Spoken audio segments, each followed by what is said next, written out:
마태복음 강의 124번째 시간이에요.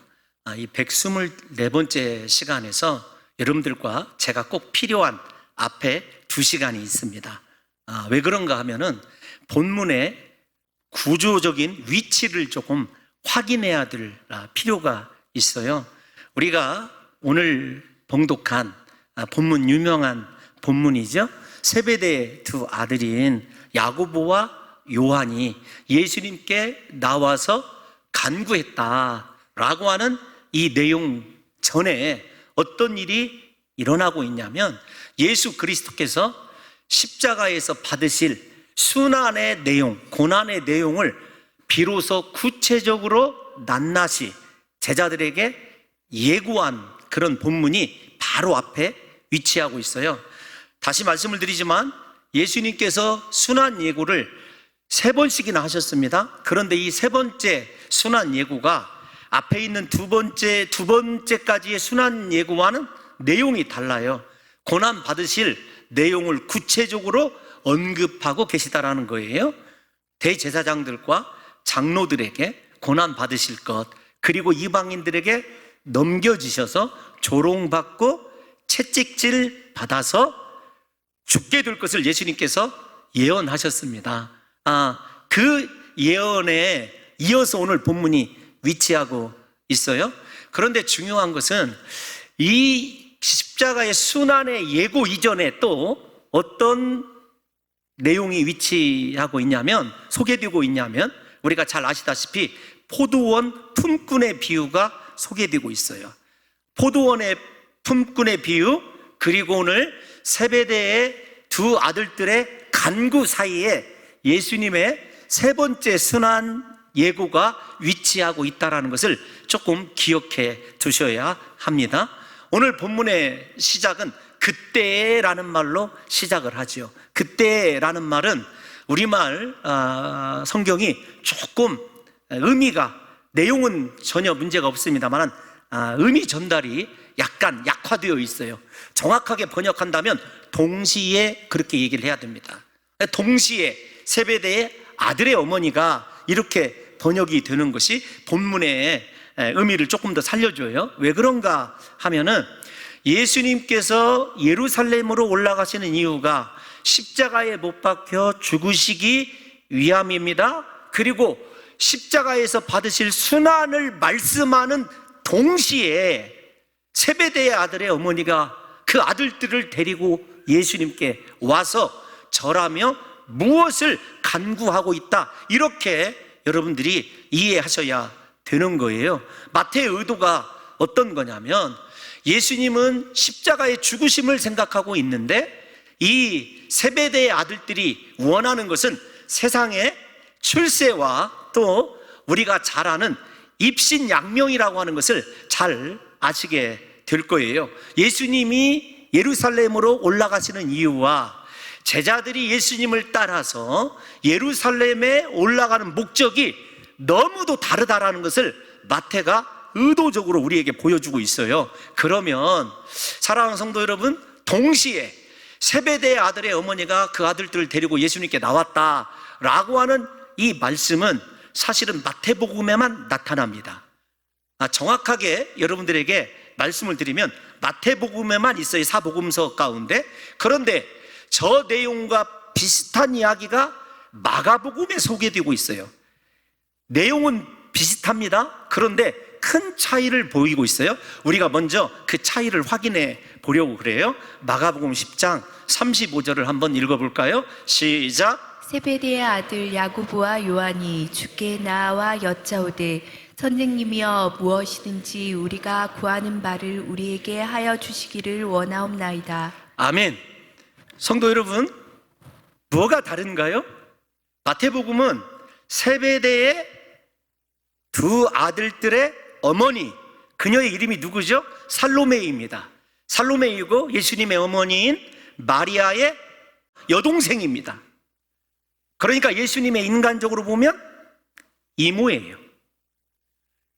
저희가 마가복음과 마태복음을 굳이 이렇게 비교하는 이유는 어떤 것이냐면, 한 성경에서는 세베대의 아들들 야고보와 요한의 이름을 직접 언급하며 그들이 예수님 앞에 나와 무엇인가를 간구했는데 어떤 거냐면, 예수님, 우리가 원하는 거 꼭 들어주셔야 됩니다 라고 하는 기도를 드리고 있는 거예요.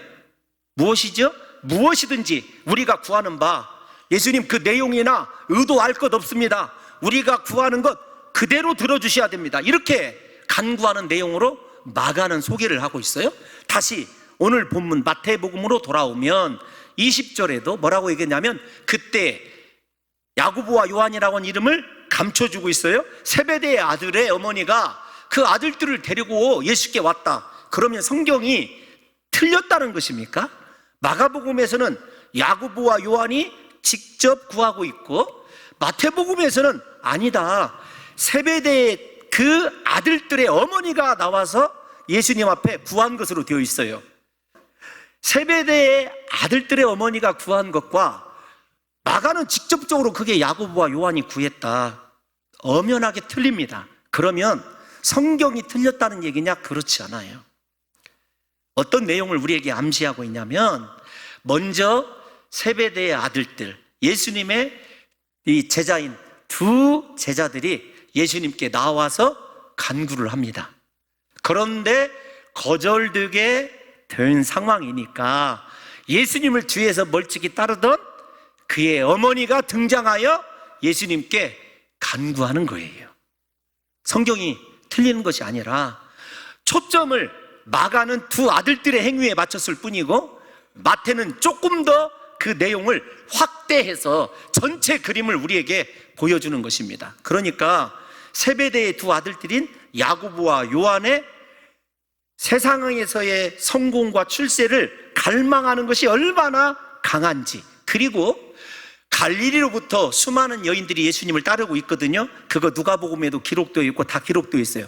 예수님을 따르는 이유가 무엇 때문이냐면, 예수님은 십자가에 죽으시기 위함인데 세베대의 아들들의 어머니만큼만 축소시키면 나는 어떻게 하든지 우리 두 아들들을 출세시켜야 되겠다라고 하는 의지, 강한 의지를 가지고, 인간적인 의지를 가지고 예수 그리스도를 따르고 있다라고 하는 것을 마태가 은밀하게 조용히 고발해주고 있는 것입니다. 그러면 여러분들과 제가 저 말씀을 좀 깊이 생각해 봐야 될 필요가 있어요. 어떤 것이냐면, 우리는 예수님을 왜 따르고 있는가? 십자가에 지시는 예수님과 고난에 동참하고 예수 그리스도와 영원토록 동행하기 위해서 따르는가? 인생의 목적이 예수 그리스도인가를 깊이 생각하셔야 되고, 두 번째로는 세베대의 두 아들들이나 그의 어머니 살로메처럼 세상에서의 성공, 주의 좌편과 우편에 앉는 것이 인생의 목적인지를 생각해 봐야 돼요. 또 하나 계속 띄워놔 주십시오. 우리가 지금까지 마태복음을 공부를 했어요. 마태복음을 보게 되면 예수님의 첫 번째 설교인 산상수훈이 끝나고 나면은 예수님께 나와 절하며 라는 말은 경배한다 라는 뜻이거든요. 경배한 사람들과 지금의 성경 어디를 보시더라도 제자들이 직접 자기들을 위하여 무엇인가를 엎드려 예수님께 나와서 구한 것은 없다라는 사실이에요. 여기도 잘 분별을 합시다. 무슨 말이냐면, 마태복음에 보면 예수님께 나병 환자가 나왔습니다. 12회를 혈루증으로 앓고 있는 여인이 나와서 엎드립니다. 야이로 회당장이 자신의 딸을 살리고자 예수님 앞에 나와서 엎드렸어요. 그러니까 예수께 와서 절하다라고 하는 말은 마태복음에 굉장히 중요한 의미를 가지고 있어요. 어떤 의미를 가지고 있냐면, 예수님께 나온 사람들에게는 오병이어의 기적도 일어났고 예수님께 나와서 구한 사람들은 모두가 다 응답을 받은 거예요. 그러면 마태는 우리들에게 유일하게 제자들이 자기 자신을 위하여 무엇인가를 구하기 위하여 예수님께 와서 절하였는데 그 결과가 어떻게 될까? 우리들에게 상상하도록 그렇게 구조가 이루어져 있어요. 어떻게 결과가 이루어질까? 또 하나 우리가 생각해야 될 것이 어떤 것이냐면, 여러분, 살로메가 인간적으로 어떻게 하든지 내 아들들을 주의 좌편과 우편에 앉게 해야 되겠다라고 하는 의지가 얼마나 강한가라고 하는 것을 생각해 보면, 사랑하는 성도 여러분, 우리도 예수님과 함께하기 위한 의지가 그렇게 강한가? 아니면 우리의 인생의 문제를 구하는 의지가 더 훨씬 더 강한가를 한번 생각해 봐야 돼요. 또 하나, 우리가 조금 이 말씀을 조금 더 인간적으로, 세속적으로 좀 한번 생각을 해보십시다. 예수님의 제자는 크게 세 무리로 나뉘어져 있어요. 여러분들이 알아듣기 쉽게 한다면 1군 선수가 있고 2군 선수가 있고 3군 선수가 있어요. 12명인데, 예를 들면은 가룟 유다를 비롯하여 한 번도 예수님의 활동 무대에 등장하지 않는 제자들이 약 6명이 있습니다. 그 제자들은 언제나 사람들과 함께 남겨져 있어요. 그리고 나머지 3명의 2군 선수들은 따로 앉아 있어요. 그러니까 3명의 제자들이 따로 앉아 있는 거예요. 그리고 1군 선수가 또 3명이에요. 누구냐면 베드로, 야고보, 요한이에요. 오늘 주인공들과 베드로가 포함이 되어 있어요. 우리가 어머니 입장에서 생각해 보십시다. 우리가 굳이 세상의 논리로 얄팍하게 생각해 보면 적어도 두 아들들 가운데 서열상으로 본다면, 여러분 이거 제가 세상 논리로 얘기하는 거예요. 이거 이따가 아주 강하게 공격할 거예요. 세상의 논리로 생각한다면 적어도 두 아들 중에 한 아들은 주의 좌편이든지 우편에 앉을 확률이, 인간적으로 판단할 때 예수님께서 그렇게 나누고 싶어서 나누신 의도가 교회적 사명과 관련이 있음에도 불구하고 교회적 사명은 생각지 않고 인간적인 가치로 판단을 하는 거예요. 그러면 적어도 두 아들들 가운데 한 아들이 베드로와 함께 좌편과 우편에 앉을 확률이 높지 않습니까? 그러면 만족해야 되는 것 아닌가요? 감사해야 되는 것 아니겠습니까? 그런데 사람의 욕심이 그렇지 않아요. 반드시 내 아들들만 성공시키기 위해서 그렇게 간구하는 것 중에 하나는 누군가의 희생을 요구하고 있습니다. 예수님, 베드로를 버리십시오예요. 왜 그렇죠? 마태복음 우리가 예수님의 이 교회에 관한 교회론이 세워지기 이전에 16장부터 19장까지 또 다른 예수님 외에 주인공이 등장하는데 베드로예요. 베드로가 요즘 시쳇말로 천당과 지옥을 오가거든요. 왜냐하면 아름다운 신앙의 고백을 통해서 예수님에게 너는 복이 있도다 바요나 시모나 라고 하는 놀라운 칭찬의 말씀을, 복이 있다라고 하는 축복의 말씀을 들었을 뿐만 아니라 교회를 세워주겠다, 음부의 권세가 이기지 못할 교회를 네 고백 위에 세우겠다. 그러다가 십자가 첫 번째 순환 예고를 듣고 어떻게 했냐면 예수님 그리마옵소서, 예수님을 급히 그렇게 한 곳으로 끌고 가다시피 해서 항변하는 장면이 나옵니다. 그리고 제자들에게서 변화산의 모습을 통해서 완전히 예수님에게 버림받은 모습으로 등장을 하고 있어요. 그리고 기억나십니까?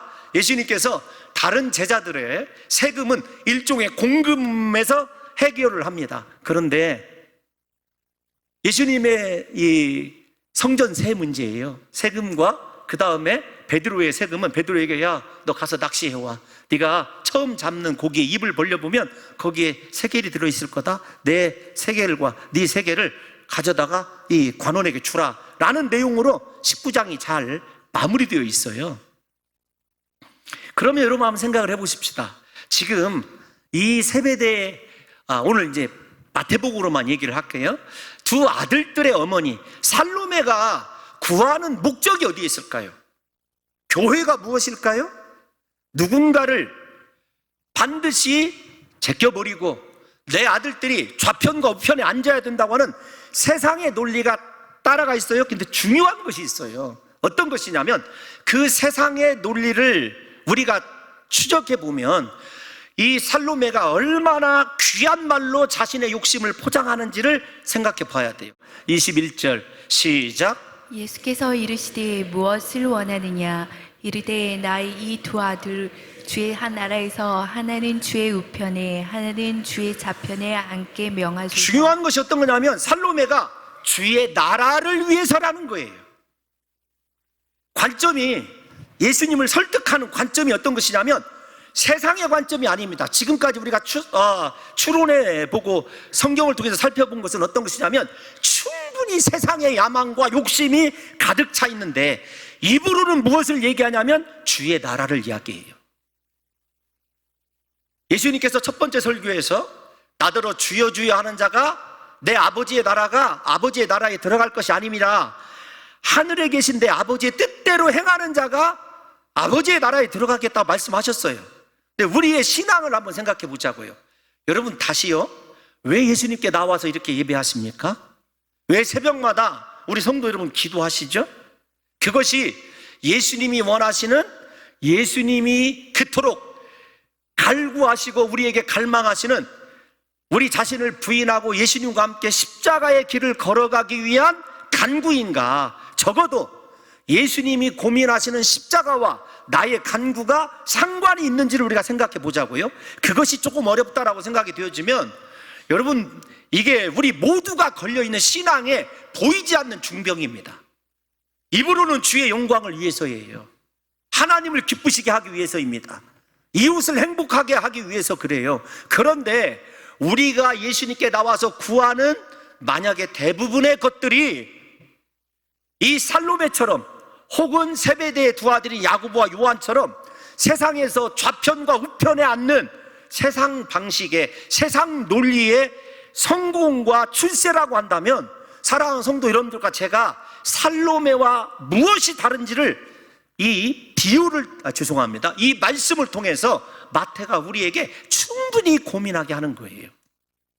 다시요, 사랑하는 성도 여러분, 왜 예배자로 살아가십니까? 사랑하는 성도 여러분들이 예수님께 왜 나와서 그렇게 엎드립니까? 잘 보세요. 앞에서 제가 인척관계인 예수님과 살로메의 관계를 얘기했어요. 이모든, 대부분의 사람들이 압니다. 갈릴리 사람들은 예수님의 이모라는 것을. 그런데 그 이모가 예수님의 발 앞에 엎드려 있는 모습을 생각해 보십시오. 주변에 떨어져 있는 사람들이 보기에 그 여인은 가장 완벽한 신앙의 모델이에요. 이모임에도 불구하고 조카인 예수의 발 앞에 엎드려서 그렇게 얼굴을 땅에 대고 조심스럽게 구하는 그 모습을 바라보면서 사람들이 생각할 때, 저게 신앙이지. 여러분, 그렇게 생각할 것 아니겠습니까? 사랑하는 성도 여러분들과 제가 오늘 이 시간에 우리의 신앙의 모습, 껍데기를, 정말로 이 겉모습을 한번 벗겨봐야 돼요.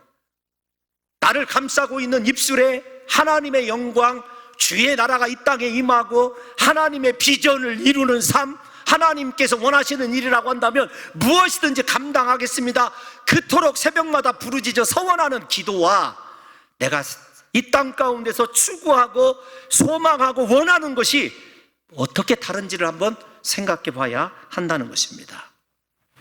사랑하는 성도 여러분들이요, 오늘 우리가 예배하는 것, 예수님을 따르는 것, 기도하는 것 너무나 중요합니다. 제가 가장 중요하게 생각하는 것 기도입니다.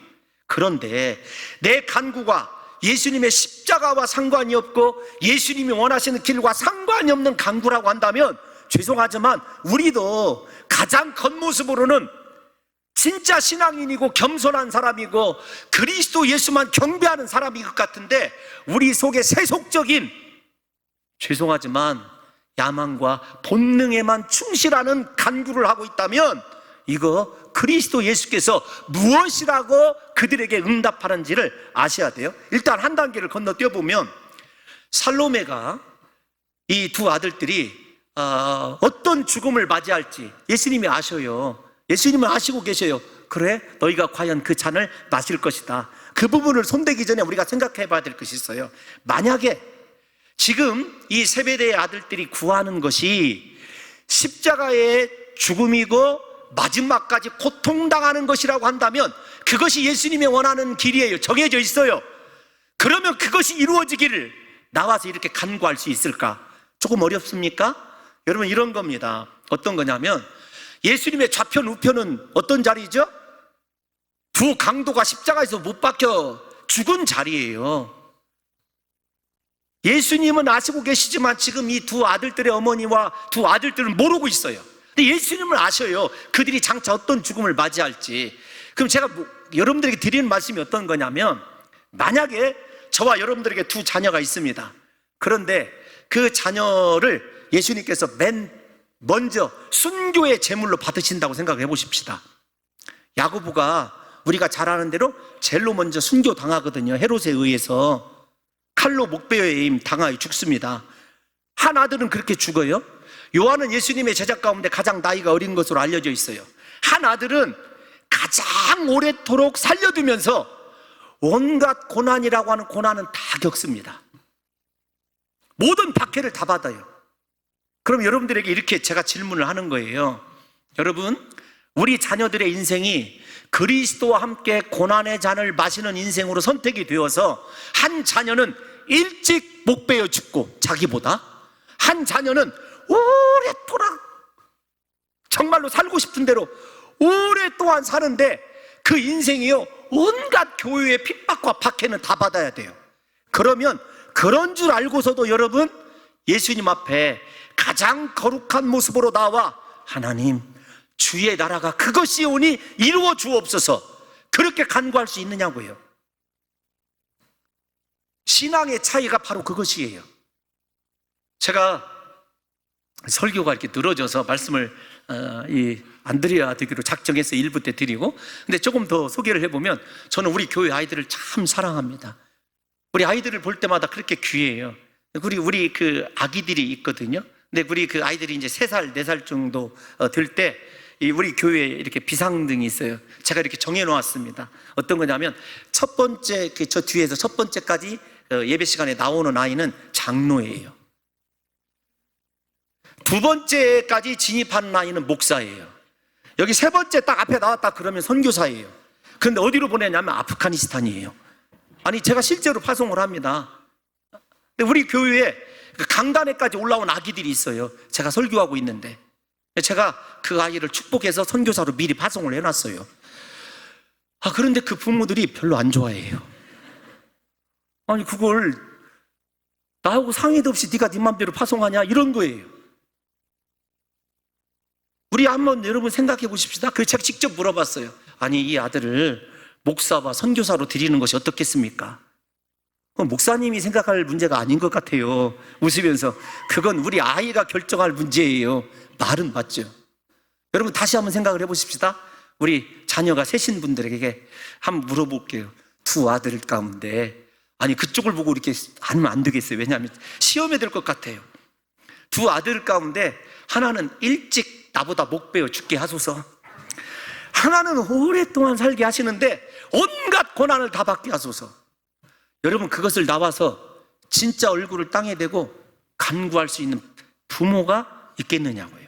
여러분, 주의 나라가, 하나님의 나라가 이 땅에 임해지기를 원하고, 진짜 하나님의 나라가 확신 나고 하나님 나라의 상을 바라보고 몇 배나 더 받을 뿐만 아니라 100배나 더 받을 뿐만 아니라 여러 배를 받을 뿐만 아니라 영생을 상속하는 것이 하나님의 나라라고 19장에서 얘기해 주셨거든요.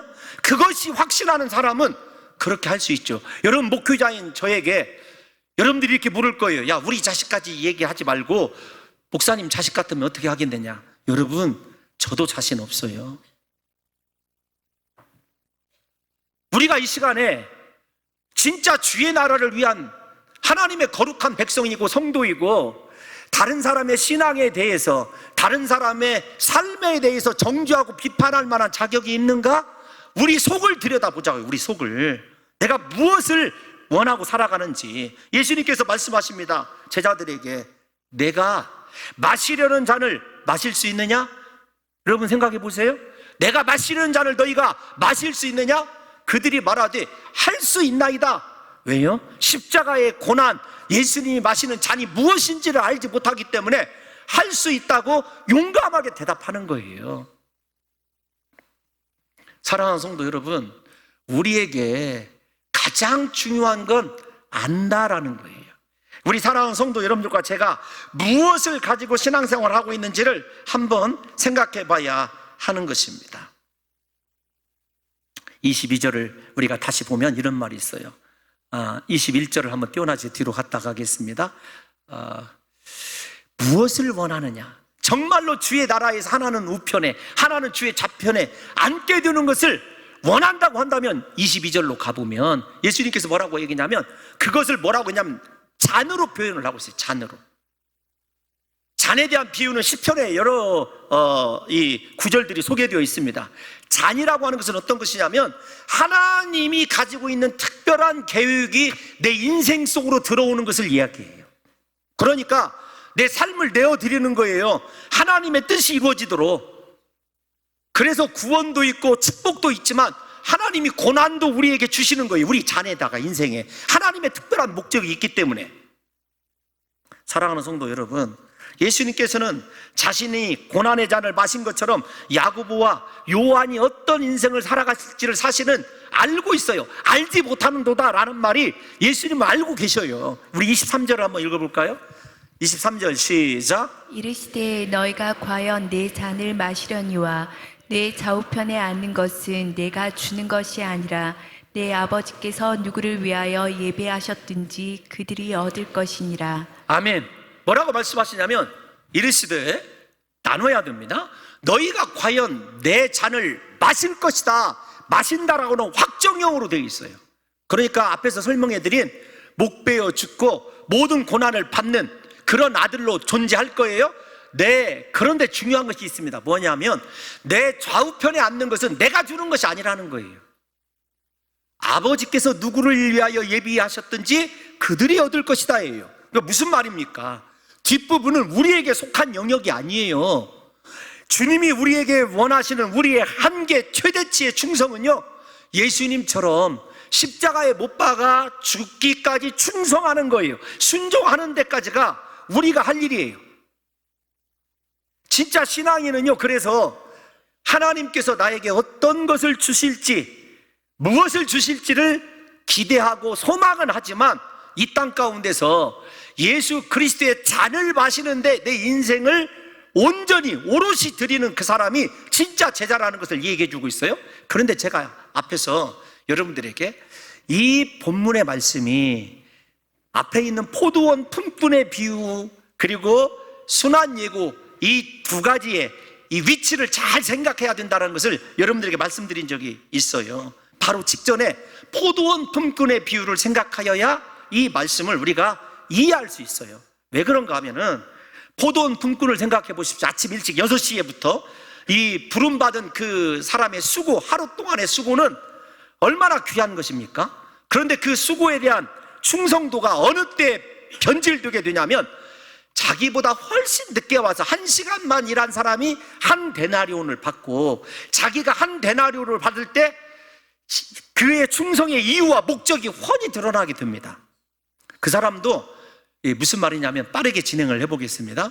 일찍 부름받은 그 사람도 맨 처음에는 은혜가 너무 감사했어요. 야, 내가 오늘 하루를 저 농부 때문에 편안하게 한 데나리온에 대한 설명을 해드렸습니다. 우리 식구들이 4인에서 6인 가족이 오늘 평안히 먹고 살 수 있게 되었다. 얼마나 안정적으로 일했겠습니까? 그런데 그 기쁘고 감사한 그 마음이 나보다 늦게 온 사람이 한 데나리온 받고 자기가 한 데나리온을 받을 때 불평이 생기기 시작하는 거예요. 어떻게 해요? 나는 저들보다 일찍 와서 온종일 수고하였습니다. 불볕더위를 견딘 사람입니다. 여러분, 누구에 대한 예수님이 책망이라고요? 제자들에 대한 책망이에요. 그런데 예수님께서 그 비유를 말씀하시면서 그 먼저 부름받은 사람 제자들이라고 말씀드렸습니다. 그들에게 뭐라고 얘기하시냐면 우리 20장 14절에서 15절을 한번 보겠습니다. 시작. 내 것이나 가지고 가라. 나중 온 이 사람에게 너와 같이 주는 것이 내 뜻이니라. 내 것을 가지고 내 뜻대로 할 것이 아니냐. 내가 선함으로 내가 악하게 보느냐. 아멘. 지금 본문의 23절 말씀을 기억하십니까? 너희는 과연 내 잔을 마신다. 그런데 좌우편의 자리는 누구를 위하여 예비되었든지 아버지께 속한 영역이다. 여러분, 저 말씀과 비교를 딱 해보시고 순환 예고를 가운데다 딱 놔보십시오. 사랑하는 성도 여러분, 먼저 일찍부터 수고한 그 일꾼의 목적은요, 어느 순간에 데나리온이 되고 말았어요. 세상에 돈이 목적이 되고 말았어요. 그런데 한 데나리온은 받았지만 1시간밖에 일하지 않은 그 사람의 목적은 나같이 하자마는 인생, 나같이 볼품없는 인생을 최초로 포도원에 불러주셔서 일하게 하신 그 농부의 은혜에 초점이 맞춰져 있어요. 지금 예수님께서 제자들을 왜 책망하는 줄 아십니까? 사랑하는 성도 여러분들과 제가 만약에 한 데나리온은 받았지만 일찍부터 일한 농부가 그 한 데나리온 받은 사람을 바라보면서 주님, 당신은 오르십니다. 그 가족들을 살려주시고 생각해 주시니, 즉 목적이 예수님처럼 데나리온이 아니라 사람이었고 영혼이었다고 생각한다면 그 인생이 얼마나 복되었겠느냐고요. 오늘 이 일찍 부름받은 제자들의 모습이 바로 그 모습이에요. 저와 여러분이 그런 모습입니다. 목사님, 저 이 교회에 누구보다도 일찍 와서 수고하고 헌신했습니다. 그런데 나에게 대우해 주는 것이 이것입니까? 여러분, 그런 성도 저 직접 봤습니다. 여러분, 우리에게 수고와 헌신의 대가가 하나님께 속하여 있는 것이고, 나는 이름 없이 빚도 없이 순종하고 헌신하는 것이 내가 할 일이다. 그런데 그것이 어디까지냐면 예수님처럼 십자가에 죽기까지 순종하는 것이다 라고 하는 내 인생의 한계만 정확히 알고 있고, 그렇게 하나님을 의지하고 바라보는 인생은요, 결단코 원망과 불평이 아니죠. 주여, 일찍부터 나를 사용해 주셔서 감사합니다.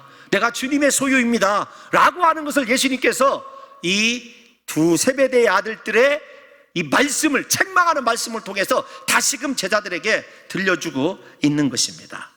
사랑하는 성도 여러분들의 신앙의 목적이 다시요, 인생의 영광입니까? 저 사람은 정말로 장로로서 그리고 권사로서 본받을 만한 사람이야, 사람에게 인정받는 것입니까? 그런데 그 속에는 내가 정말로 누구보다도 수고하고 헌신한 사람이야, 나에게는 당연히 12데나리온이 있어야 돼, 당연히 주의 좌편과 우편에 앉아야 돼, 이런 생각을 가지고 계시다면 오늘 그것을 버리는 것이 진정한 교회됨의 사명이라는 것이죠. 사랑하는 성도 여러분, 우리는 우리를 부르신 주님에게 충성할 뿐이고 그 이후의 것은 하나님께 맡기며 오롯이 주님만 끝까지 따라가고 충성하는 것이 저와 여러분의 삶이라는 것을 우리 성도 여러분들이 다시 한번 깨달으시기를 예수님의 이름으로 축원합니다. 제가 이 말씀을 생각하면서 다시 떠오른 말씀이 어떤 말이냐면 마태복음 16장 24절이에요. 예수님께서 제자들에게 첫 번째 순환 예고가 끝나고 이 말씀을 주셨어요. 베드로를 책망하신 이후에 예수께서 시작. 이에 예수께서 제자들에게 이르시되 누구든지 나를 따라오려거든 자기를 부인하고 자기 십자가를 지고 나를 따를 것이니라. 아멘. 저 말씀이 선행되지 않았기 때문에 그런 거예요. 우리가 예수 그리스도를 따른다, 충성한다. 왜 그러냐면 제가 저 자기를 부인하고를 생각해 봤어요. 자기를 부인한다는 말이 어떤 말이었는가 다시 생각해 봤습니다. 16장으로 돌아가서 제가 이 자기를 부인한다는 말을 두 동사로 설명할 수가 있겠더라고요. 하나는 버리는 것입니다. 하나는 떠나는 것이에요. 떠나고 버리는 것이 같은 말이에요. 그 다음에는 따르는 것이에요. 이해를 돕기 위해서 아브라함을 생각해 봤습니다. 아브라함을 부르실 때 하나님께서 너 아비 친척 본토 집을 떠나라 이렇게 얘기하거든요. 세상의 나라를 떠나야 돼요. 진짜 십자가를 지고 예수님 앞에서 좌편과 우편에 앉을 사람은요, 세상 나라와 결별한 사람이에요. 세상의 쾌락, 즐거움, 세상의 명예, 그것을 완전히 떠난 사람이에요. 그리고 아브라함이 어떻게 되냐면 4절에 보면 말씀을 따라가요. 4절에 보면 이에 아브라함이 여호와의 말씀을 따라갔고, 사랑하는 성도 여러분, 여러분들과 제가 지금 따라가는 것이 세상 나라인지 주의 말씀인지 십자가의 길인지 세상의 욕망인지를 깊이 생각해 봐야 한다니까요. 여러분, 자기를 부인하여야 온전히 예수님과 함께 십자가의 길을 걸어갈 수 있는데 아직도 예수님의 제자라고 한다면서 세상 것의 미련 때문에, 세상 때문에 하나님의 나라를 온전히 이루지 못한다고 한다면 저와 여러분을 향하여 예수님이 하실 말씀이 어떤 것이겠느냐고요. 여러분, 모세를 생각해 보세요.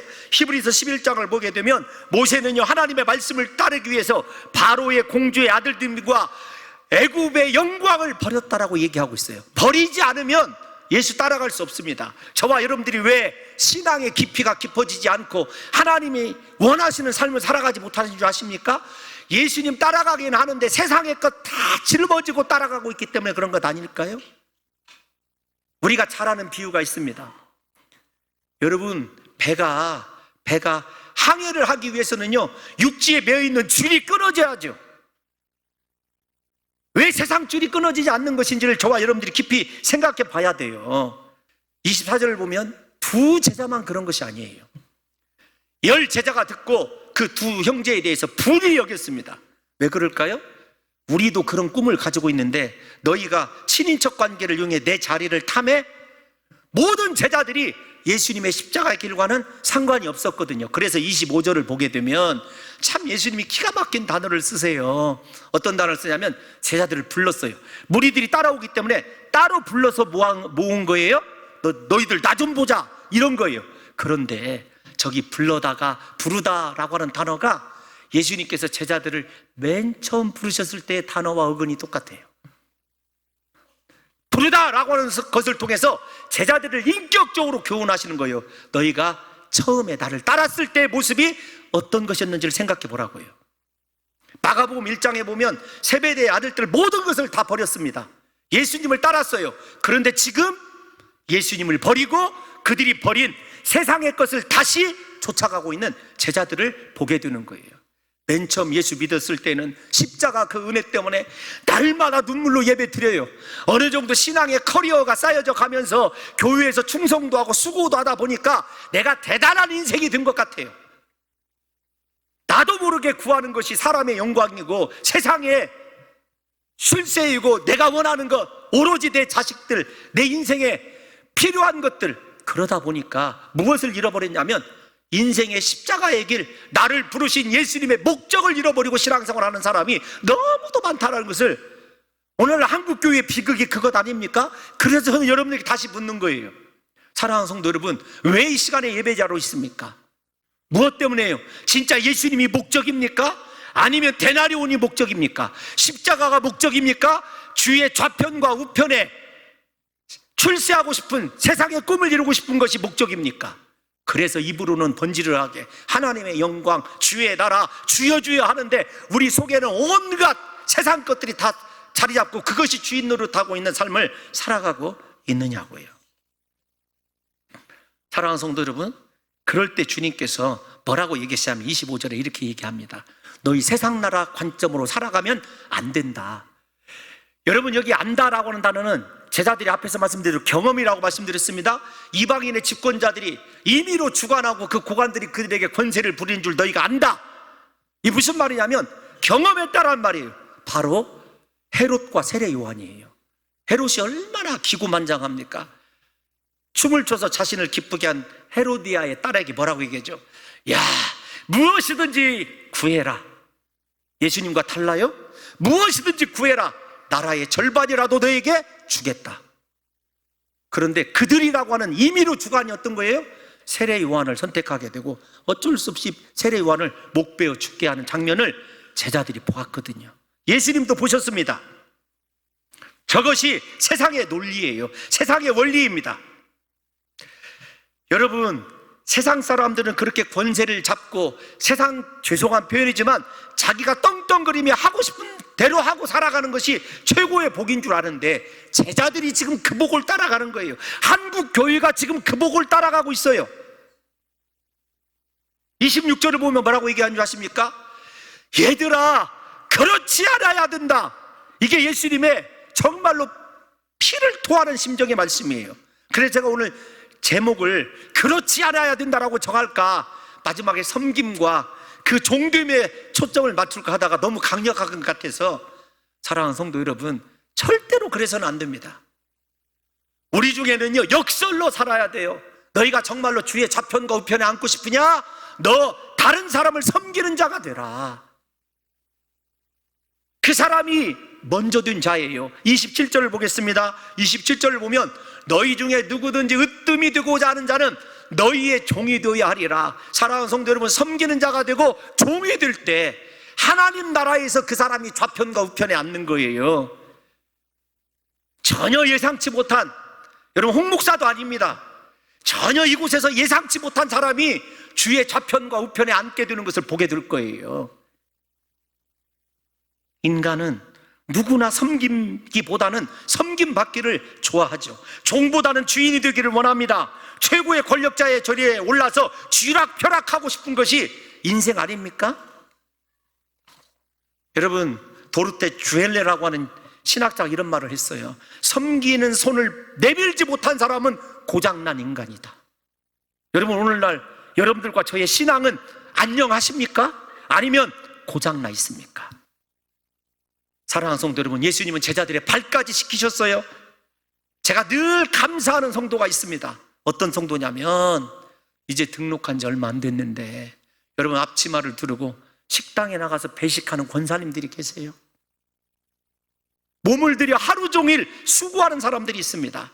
저에게 날마다 잔소리 들어가면서요, 보이지 않는 한 곳에서 자기밖에 할 수 없기 때문에 그냥 자기 사명 감당하고 있는 성도가 있어요. 심지어는 여러분, 제 방에서 이렇게 아침에 보게 되면은 차를 저 멀리에다가 주차시키고 걸어오는 성도들이 있어요. 뛰어오는 성도들이 있어요. 다른 사람을 배려하기 위해서. 세상 질서가 교회 안에 들어와서는 안 되죠. 어떤 사람들은 교회의 직분을 세상의 논리로 이해하는 사람이 있습니다. 직분에 따라서 높고 낮음을 판단하는 거 버려야 돼요.